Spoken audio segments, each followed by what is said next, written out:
अस्सलामुअलैकुम। यहाँ पर बहुत सारे एडवर्टाइजर को प्रॉब्लम आ रही थी। कमेंट मुझे किया हुआ था कि मैम हमारे मेटा एड्स इतना पैसा खा रहा है लेकिन हमें रिजल्ट जीरो आ रहे हैं, हमारा सीपीएम हाई होता जा रहा है, आरओएस डाउन होता जा रहा है। अगर ये सारी प्रॉब्लम आपके साथ हो रही है तो मेटा यही चाहता था।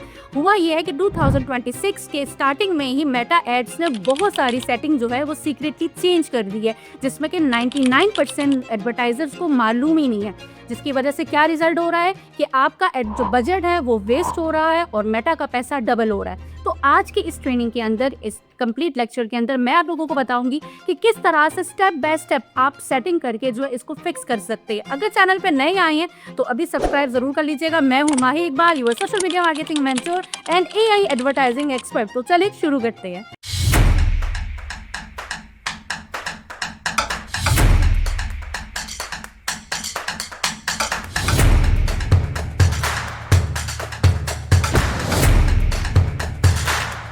चलिए पहले थोड़ा सा समझते हैं कि आखिर हुआ क्या अचानक दिसंबर 2025 में, जहाँ पे हमारी कैंपेन, हमारी स्ट्रेटेजी बहुत अच्छा परफॉर्म कर रही थी। अचानक 2026 में जो है ऐसा क्या हुआ कि तमाम रिजल्ट्स हमारे ख़राब आना शुरू हो गए। 2025 में अगर हमारा सीपीएम 150 आ रहा है, हमें कॉस्ट पर रिजल्ट 8 आ रही है, या हमारा आरओएस जो है वो 4.2 पे जा रहा है, लेकिन वही सेम चीज़ें अगर हम लोग 2026 में देख रहे हैं तो हमारा जो सीपीएम है वो 380 तक चला गया, हमारी जो कॉस्ट पर रिजल्ट है वो 250 तक चलेगी, हमारा आरओएस जो है वो भी 3 से नीचे आ चुका है। तो आखिर ऐसा क्या हुआ कि तमाम चीज़ें एकदम से जो है वो चेंज होना शुरू हो गई है।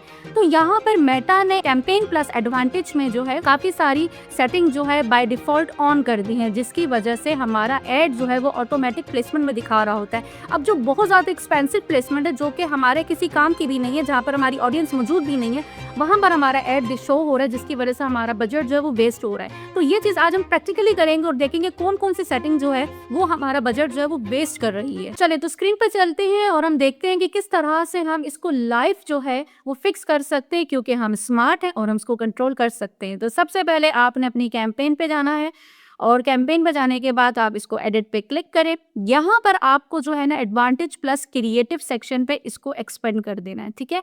और यही वो सेटिंग है जहाँ पर आकर आपने देखना है कि एडवांटेज प्लस प्लेसमेंट ये ऑन हुआ है। यहाँ पर हम लोगों ने इसको सेट करना है। अब यहाँ पर थोड़ी चीज़ों को समझते हैं कि फेसबुक फीड जो है वो एक्सपेंसिव है, इसी तरह इंस्टाग्राम एक्सप्लोर है, ये भी काफ़ी एक्सपेंसिव होता है। मैसेंजर एड्स ये मीडियम है। ऑडियंस नेटवर्क जो है ये चीप है, बट यहाँ पे काफ़ी लो क्वालिटी की ऑडियंस जो है वो हमें मिलती है। अब मेटा जो है वो ऑटोमेटिकली जो है वो डिसाइड कर रहा है कि ये सबसे बड़ी प्रॉब्लम है, हमने ये देखना है कि हमारी ऑडियंस जो है वो कहाँ पे मौजूद है। तो इसको हम मैनुअल पे फिक्स कर देते हैं, हम इसको मैनुअल प्लेसमेंट करेंगे। और यहाँ पर जो मैं जब करूँगी तो मैं सिर्फ और सिर्फ सेलेक्ट करूँगी फेसबुक फीड, इसको आपने यस कर देना है। Instagram feed, Facebook stories and Instagram story, इन चारों को आपने यस कर देना है। बाकी audience network, messenger, Instagram explore and right column, जितने भी इन सबको जो है ना आपने नो कर देना है। अब यहाँ पे सिर्फ 4 प्लेसमेंट रहेंगी आपकी। अब सिर्फ इन सारों करने के बाद आपने सिर्फ सेव करना है और उसको पब्लिश कर देना है। 5 मिनट के बाद जो है ना आप अपनी गेम चेंज होते देखेंगे। अब आपके दिमाग में ये आ रहा होगा कि आखिर ऐसा क्यों हो रहा है, मेटा ऐसा क्यों कर रहा है। यहाँ पे सबसे बड़ी जो रीज़न आती है वो ये कि 2025 में जो है मेटा एड्स का रेवेन्यू जो था वो काफ़ी स्लो हो गया था। अब 2026 में 25% रेवेन्यू को किस तरह से एडजस्ट करना है, तो मतलब सीधा सा एक एडवर्टाइजर से ज़्यादा बजट निकलवाना है। इसी तरीके से रीज़न नंबर 2 का जो हमारा एड्रोमेडा अभी इन्होंने एआई लॉन्च किया है, जो उनकी अपडेट है, ये अभी न्यू है, टेस्टिंग फेस में है। तो यहाँ पे ज़्यादा से ज़्यादा इनकरेज कर रहे हैं कि ज़्यादा पैसा लगाओ। कहाँ पे ज़्यादा लोग स्पेंड कर रहे हैं, कहाँ पे सबसे ज़्यादा जो है कस्टमर जो है पैसा कंज्यूम कर रहा है, मतलब जिसके एड सबसे ज़्यादा जो है वो दिखाए जा रहे हैं, तो कौन कहाँ पे सबसे ज़्यादा पैसा जो है वो लगा रहा है, उनका अभी इस डेटा कलेक्ट करने में काफ़ी सारी चीज़ें स्पेंडिंग की तरफ जो है वो जा रही हैं। और तीसरी मोस्ट इंपॉर्टेंट वो ये चीज़ आ जाती है कि मेटा एड जो है वो इस टाइम पे फोर्स कर रहा है कि आप ज़्यादा से ज़्यादा, छोटे एडवर्टाइजर्स हैं या छोटे बिजनेस ओनर्स हैं, उन लोगों को ये फोर्स कर रहा है कि आप ज़्यादा बजट लगाओ। अगर आपका 10,000 का डेली का बजट है तो वो उनको पुश करता है कि आप जो है ऑटोमेशन की तरफ जाओ, एडवांटेज प्लस कैंपेन की तरफ जाओ, जो कि क्वाइटली एक्सपेंसिव है। तो सीधी सी बात है कि मेटा इस टाइम अपना प्रॉफिट देख रहा है और आपका आरओएस जो है उसको सेकेंडरी में रखा हुआ है, लेकिन हम स्मार्ट है, हम इसको जो है कंट्रोल कर सकते हैं। आपका एक्शन प्लान क्या है कि अभी के अभी आपने अपना एड मैनेजर ओपन करना है, जो कैंपेन आपकी बहुत बुरी तरीके से चल रही है उसको जाकर आप एडिट करें, जितने भी एडवांटेज प्लस है उसको आपने ऑफ कर देना है, मैनुअल प्लेसमेंट में जाए और वहां पे जाकर आपको जो मैंने अभी प्लेसमेंट बताई है उसको सेलेक्ट करें और इसको 3 दिन के लिए छोड़ दें। ठीक है, आपने इसको दोबारा जो है वो एडिट नहीं करना, राइट। छोड़ने के बाद जो है ना आप 3 दिन बाद पहले का भी स्क्रीनशॉट ले लें और बाद का भी स्क्रीनशॉट ले लें और देखें कि आपकी कैंपेन जो है ना आपको प्रॉपर रिजल्ट्स नजर आएंगे कि आपका सीपीएम जो है वो लो होना शुरू होगा, आपका आरओएस जो है वो बढ़ना शुरू हो जाएगा और आपको डिफरेंटली जो है ना क्लियरली डिफरेंस नजर आएगा कि पीआर जो है आपका लो होता जा रहा है। लेकिन यहाँ पर एक पॉइंट आप लोगों ने ध्यान में रखना है कि अगर आप लोगों ने जो है कैंपेन न्यू बनाई हुई है, लाइक अभी आप टेस्टिंग फेस में, आप लर्निंग फेस में, तो आपने ये एडिटिंग नहीं करनी।